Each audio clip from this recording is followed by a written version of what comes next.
Hey there, I was really hoping to use this blog time to shoot something really exciting in the healthcare field, but unfortunately, I got to be honest, the Qlik Dork was a bad planner. I had to do some traveling, and I didn't stock up on Mountain Dew before I left, and I find myself this morning out of Mountain Dew.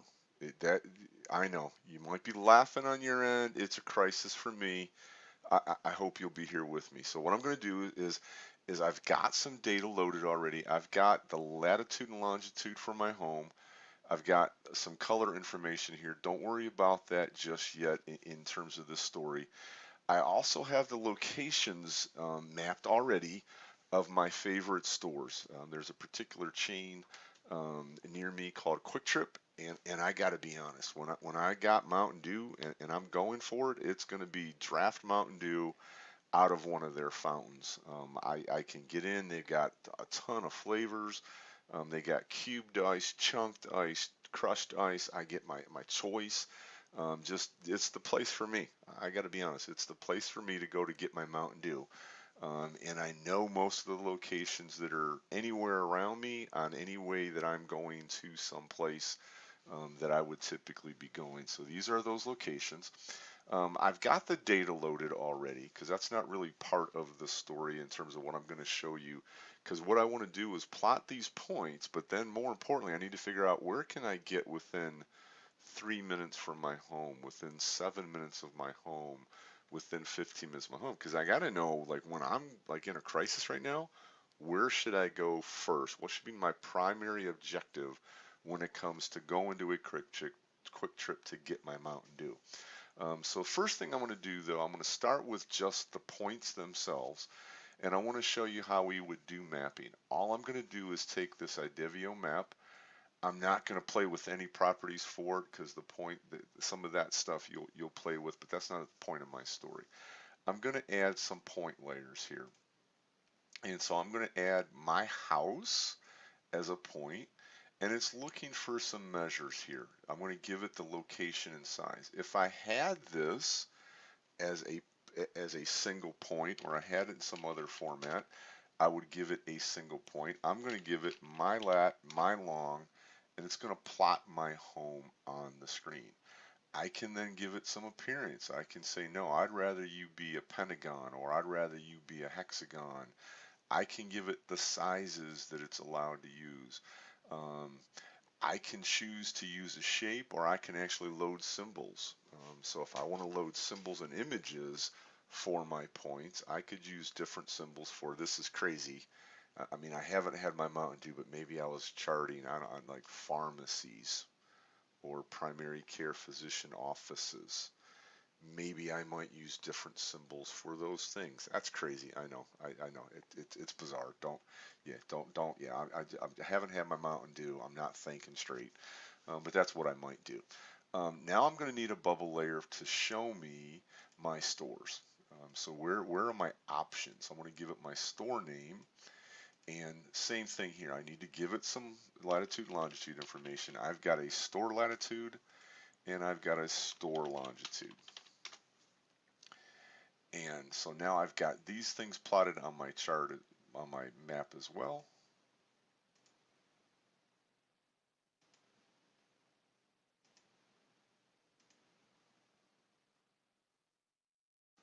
And if I continue scrolling out here, you'll see as I get out from my map, I can get to, I can see where all these points are.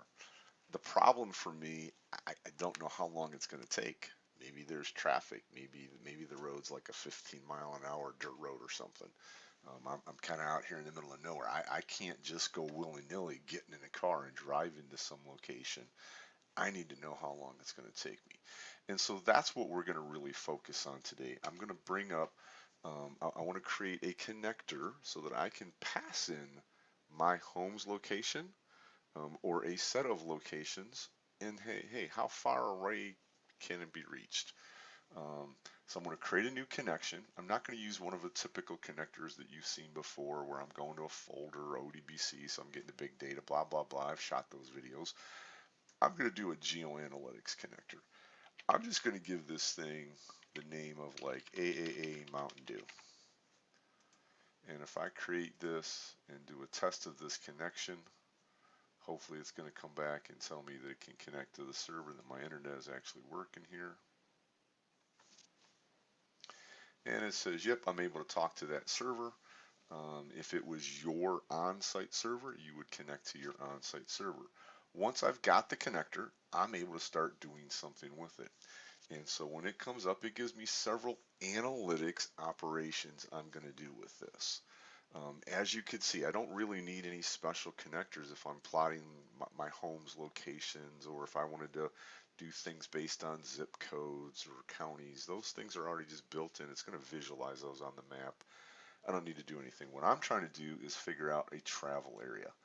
I want to figure out what is within a certain amount of time from my home. And so I'm going to be traveling by car. If I were a bird, I might have a more direct route to my Mountain Dew. I'm not. And I also don't have an 18-wheel truck where I might have to worry about where I have to go reroute around bridges that are under 14 feet 6 inches, those kind of things. I want to deal with minutes, not miles or distance, because I'm trying to figure out based on travel time. Where are there stoplights, stop signs? The average is 20 miles an hour versus 75 miles an hour, kind of things. This is my cost value. I want 3 minutes traveling in the car. Now I need to give it my data set. I'm going to look at the table. I'm going to say, hey, I'm not looking at a standard set. I don't want you to calculate based on the capital of Georgia or anything like that that's already in a data set. I'm going to give it a table name. My table name is going to be home. I'm trying to figure out where I can get from my house and then plot these points on top of that. It's looking for some things here. It wants the key. The key would be normally something that's unique in your table. What is unique? Well, it's the house, whatever the value is in that field. For me, it might be an ID field for a PCP office, or it could be your patient's address based on what you're doing. What's the geometry type? Because that seems kind of weird. It's saying, hey, give me geometry. I'm going to give it I'm going to say, hey, I'm looking at the latitude and longitude. That's what I have. And so all I have to do now is tell it, I want my latitude, my longitude. I'm going to give it that information. I'm simply going to say next. If for some reason you gave it this geometry incorrectly, one of the things I'll end up showing you is there's a status field that comes back. So if you were to do this wrong, or if one of the points is just literally bad, it will give you a bad status. So I'm just going to say, hey, take that, insert it to the script. There's some things here that you could walk through. This is really, it's a little bit bizarre, quite honestly, what's going on here. But you don't have to worry about it. The wizard generates it just like the wizard generates script if you connect to Teradata Aster, or if you connect to Cloudera. The script gets generated for you. Don't worry about that. Let's just go ahead and we're going to load this data, and then we may play with this script a little bit. I load it and it comes back. As I go out to my table here, we'll see that I've got my home, and now I've got this other table down here that's a travel areas table. And what it's loaded is, hey, it shows my house and it gives me an area. This is basically a polygon of points that define the boundaries for where I could reach within 3 minutes. That table, hey, this is the origin, this is the point you gave me. Your cost that you asked for the calculation was 3 minutes was okay. And here's where you'll get a value field of status. So if you do plot a series of points for these things, this is where you can check, hey, the function could work, but it's quite possible you passed it, you had latitude and longitude mixed up. Or you literally have a point that was from Pluto and you forgot, you're just trying to track where you can get Mountain Dew on planet Earth. And that's basically the data set there. So now what I'm going to do is I'm going to come back to the map. And what I could do now is I could say, hey, I want to add a dimension. The dimension here, the center for this is the home. And now it's asking me for a measure. I'm going to come in here and say, hey, it was that travel area, it was that polygon um, that I want to have visualized. And take a look. It now shows me where I can reach within this polygon. So, gosh, I can't even read these street names. What's going on here? Well, part of this is the way that it's colored. And so I could come down here and I could play with it. I could choose a different color. I can change the transparency. One of the things that I loaded in my table ahead of time was those RGB colors. Because in this case, it's basically saying this layer has a color, but I might want to use an expression instead. And so instead of doing this, I may say, nah, I don't want a single color. I don't want to choose it. I want to do an expression. And I want that RGB color. And so I want the RGB of my red, green, and blue values for this point, and it comes out to a nice purple. But you notice, depending on what this transparency layer is, it's going to be more or less transparent.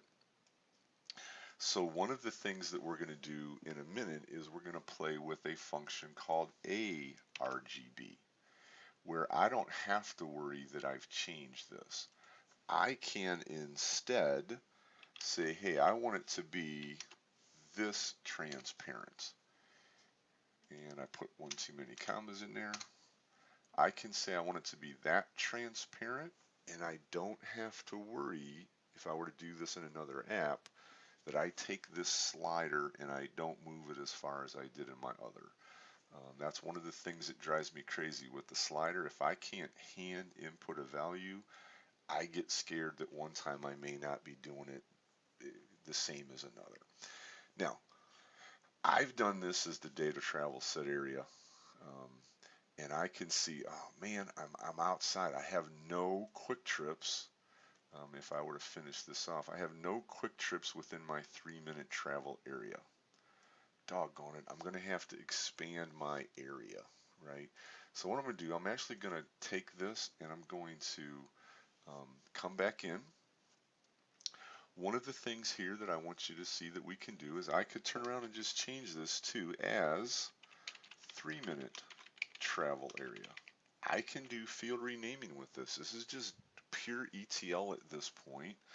The other thing is I don't really particularly need some of these other tables, but I do need a semi to end that statement.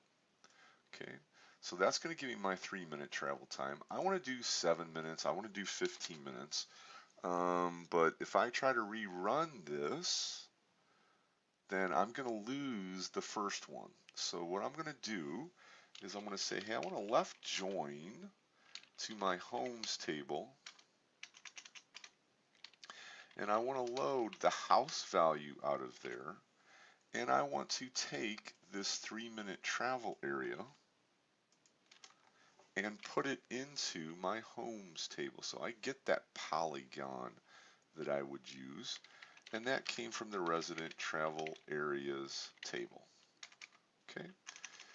One of the things you know, I now have 2 tables in my data set that have the same values. It's going to give me a synthetic key. We don't want none of that jazz. So what I'm going to say is, hey, I want you to drop that table travel areas. Get rid of that. So I'm running the analytics. This is calculating for 3 minutes.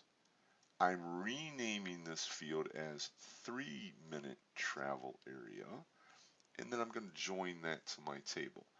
I can now, just as easily as I can do with anything else in my ETL for Qlik, turn around and change this. We're going to say this is my 7-minute travel area, and all I have to do now is change that cost value. I could rerun the wizard, but if I can see that the field names are pretty obvious what I'm dealing with there, I can do that. And oh, by the way, join, this is my 7-minute area. And let me paste this code again. I'm going to do it for 15. Just to be on the safe side, I want to make sure I can get somewhere to get my Mountain Dew. And so now I've got a 15, and this is going to be my 15-minute travel area. Now if I were to reload this data,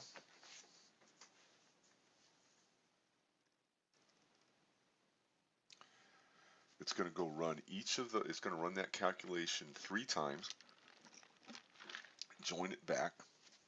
If I go look at my data model, we'll see that my data model now is quite a bit cleaner. I don't have those extra tables. What I do have is my table that I passed in points for. I gave it latitude and longitude. We'll look at the colors. We saw what I was doing with the colors there. You could have different color scheme for each of your points if you wanted.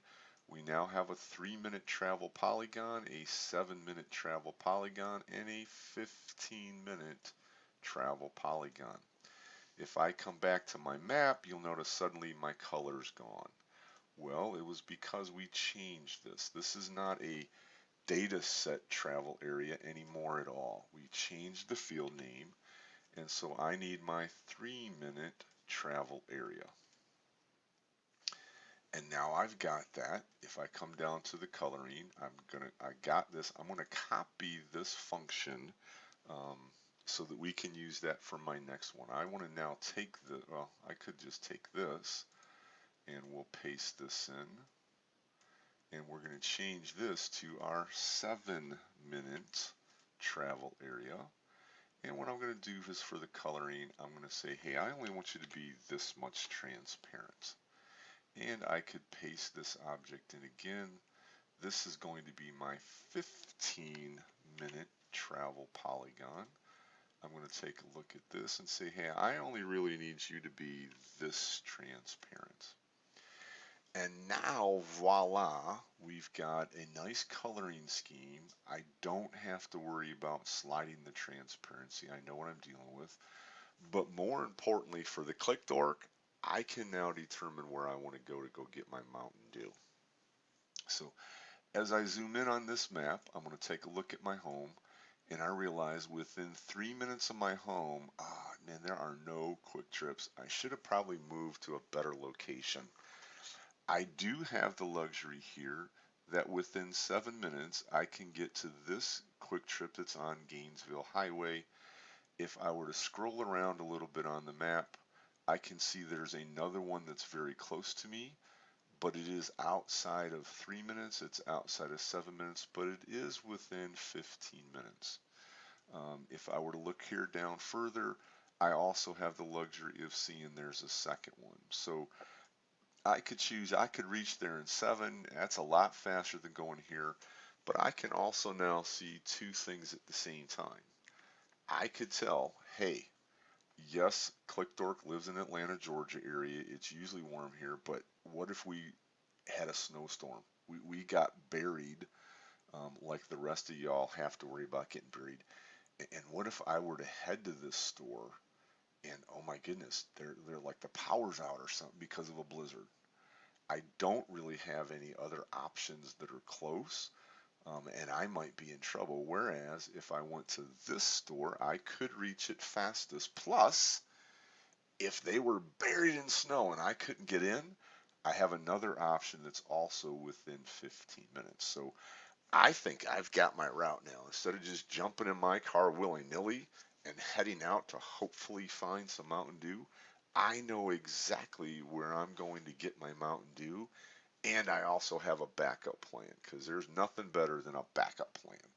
Now, once I get my Mountain Dew, I might actually look at this and start thinking of other creative things to do. Like, gosh, if I were trying to you know, track where patients were for population health, maybe I'd want to track, I don't know, maybe this location would be my primary care physician offices.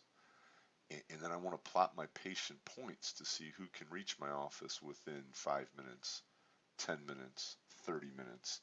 And you can make those travel areas anything you want. You don't have to have predefined these polygons paying some mapping service. You can do this stuff on the fly right in Qlik.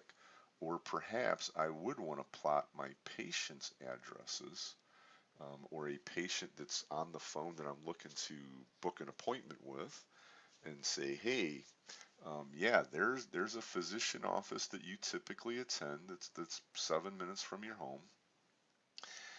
But I can't get you an appointment there for like 20 days. I've got another physician office, the same type of specialty. You haven't seen them before, but my booking shows I could get you there within 3 days. Would you like to continue going to the office you've always gone to that's the closest, or would you like another option that you could still get to within a reasonable time, but we might be able to get you an appointment sooner? Maybe I'm tracking a patient's home and I'm going to track, I don't know, pharmacy locations, or the primary physician offices, or hospitals, or whatever it is that I'm trying to track. I now have the ability very quickly, right within Qlik, to go do those geoanalytics functions. It's not just about slapping points on a screen, which we can do, and it's not really just about coloring areas like for how many people lived in a zip code or a census code. It's I need to do real stuff that determines travel times, and this gives me the ability to do this now. Hey, you have fun, you guys be creative. I'm on my way to get me some Mountain Dew.